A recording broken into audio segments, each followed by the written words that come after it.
Fala pessoal, tudo bom? Vamos ver agora os deformers fall-offs. Assim como nós podemos adicionar fall-offs nas transformações para atingir resultados diferentes, os nossos deformes que nós vimos nas aulas anteriores também possibilitam que nós utilizemos fall-off para controlar a sua utilização também. Então eu vou começar aqui uma nova cena com uma torus. Deixa eu deixar ela, colocar ela em pé assim. E eu vou colocar um bend effector nela. Eu não vou explicar muito como colocar o bend effector, porque nós já vimos isso na aula passada. Então eu vou apenas adicionar aqui a influência, fazer as ligações e adicionar também o nosso bend effector.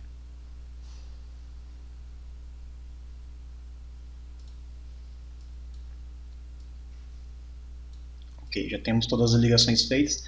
Agora, se adicionarmos um ângulo aqui no bend, ele já é aplicado à minha toroide. Eu vou só rodar o bend para ele ficar nessa posição aqui. Ok. Bom, sem segredo quanto a isso, né? Nós podemos adicionar um fall-off a esse bend para controlar o quanto de influência que esse bend vai exercer sobre essa toroide. Assim como nós vimos bem lá para trás no curso, quando nós estamos vendo que podemos usar esses fall-offs aqui para controlar a transformação dos nossos elementos, criando algumas deformações. Só que nesse caso agora a gente não vai usar esses fall-offs aqui. Esses fall-offs aqui não se enquadram para os deformadores. Os fall-offs que nós vamos utilizar são adicionados aqui pela Schematic View também. Aqui em ADD, fall-offs. Temos esses 4 fall-offs que podemos ser usados nesse caso.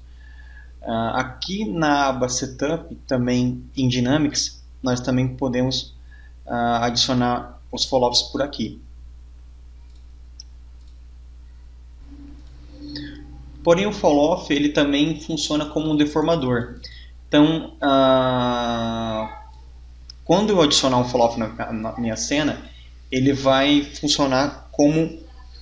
ele vai aplicar uma deformação ao meu modelo, à minha toroide.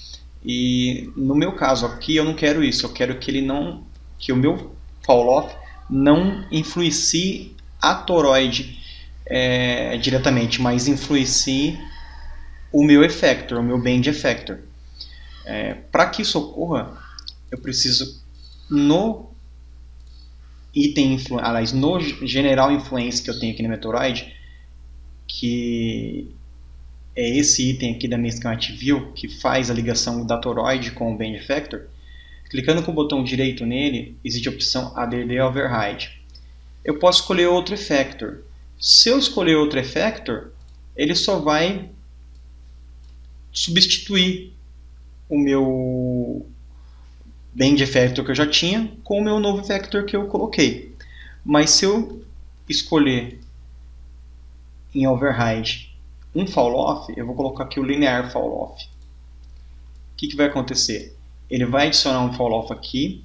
Se eu colocar esse fall-off na minha Schematic View, eu vou ver que já existe uma ligação desse fall-off aqui com o meu General Influence.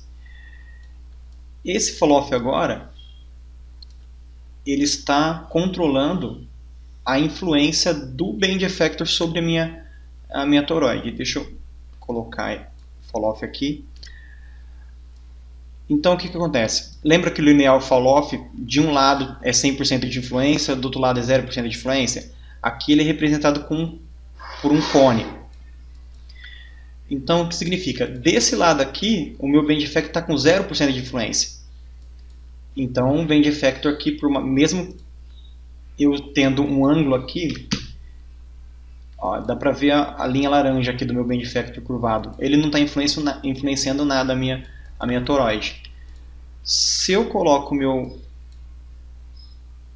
linear fall-off próximo, aonde, ó, se eu trocar de lado aqui agora, desse lado do fall-off, significa que tem 100% de influência. Por isso que a minha toroide acompanha totalmente o band effector. E eu ajustando a posição do meu fall-off, eu tenho resultados diferentes, onde mais para o lado da ponta aqui do cone ele vai ter menos influência ou nenhuma influência, e mais para o lado da base do cone aqui o meu band effector vai ter uma maior influência. Se eu colocar um outro fall-off, eu vou deletar esse linear e vamos de novo aqui em ADD Override, fall-off, e colocar, por exemplo, capsule fall-off.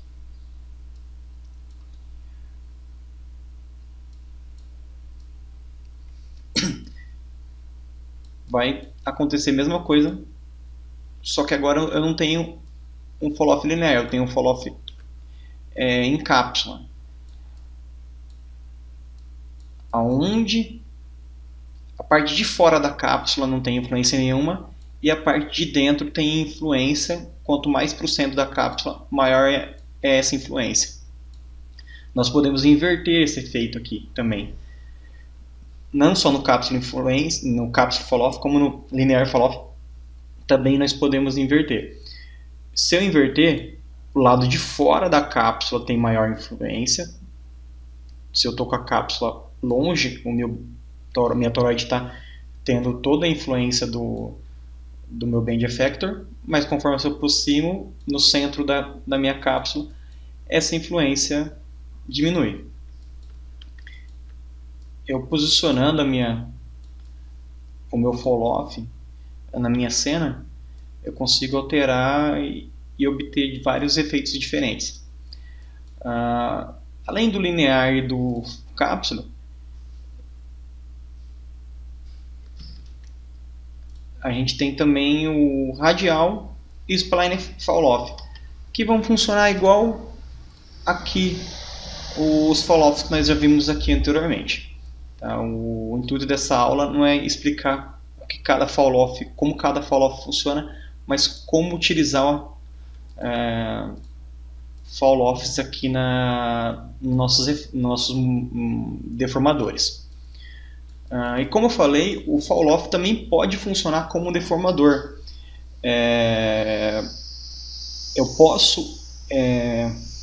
O meu fall-off ele pode influenciar diretamente a minha malha sem passar por um effector.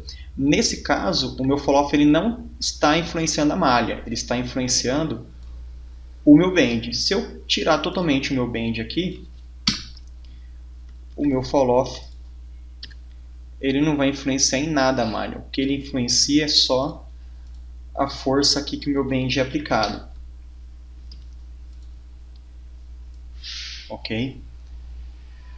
Mas podemos fazer que o fall-off influencie a malha diretamente. Nesse caso, eu vou deletar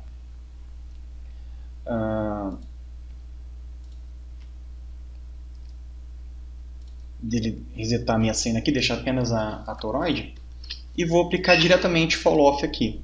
ADD fall-offs, vamos colocar o capsule fall-off novamente. Ele já vem com a ligação feita com a minha toroide. Eu não preciso fazer a ligação. Agora, nesse caso, o meu capsule fall-off está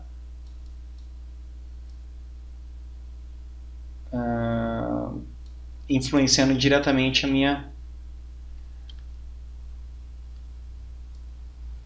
minha toroide. Vamos adicionar um outro fall-off agora. Deletar esse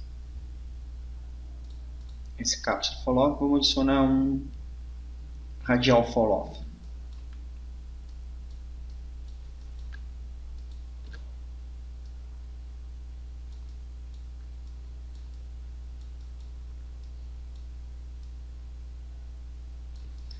Agora a minha toroide ela é influenciada diretamente pelo meu fall-off. Conforme eu movimento a minha toroide pelo meu fall-off, eu consigo ver essa influência.